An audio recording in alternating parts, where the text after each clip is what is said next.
Welcome to my channel Online Media. Please subscribe my channel for the latest news and updates.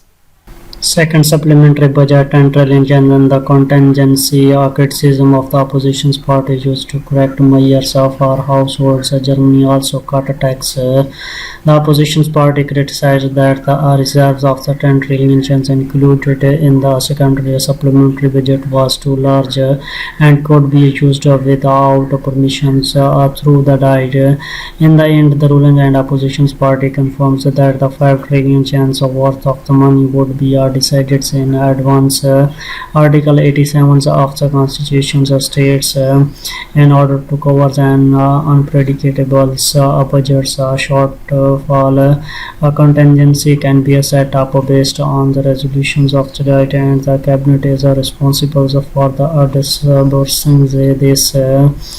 Also, a contingency payments, the cabinet must obtain the approval of the diet after the fact, and reserves fund is the systems based on the constitution. There are no legal restrictions on the amount of the reserves cost to be recorded.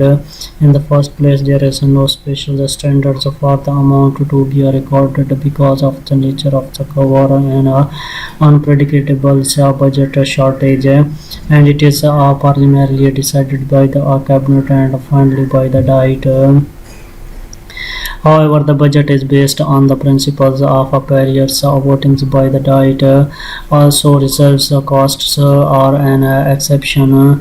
In that sense, it can be said that the huge contingency that reserves the principles that exceptions in country to the purpose of the constitutions about the 10 trillion yuan contingency like this time is considered an exception. This is because the initial budget is 103 trillion yen, so the primary supplementary budget is 26 trillion yen, and the secondary supplementary budget is 32 trillion yen, totaling 160 trillion yen. So 10 trillion yen is about 6%. The legal requirement for visitors to use reserves fund to the supplementary budget are the same as based on the reasons that occurs of budget creation, and there is almost no differences between the two. There is no specific statutory provisions about which to choose. Rather, the Article 29 of the Finance Law states that supplementary budget should be submitted to the diet instead of the provision that it must be submitted to the diet. Therefore, the government has the discretion to choose between the reserve cost and the supplementary budget. It seems to be entrusted to. Welcome to my channel Online Media. Please subscribe my channel for the latest news and updates.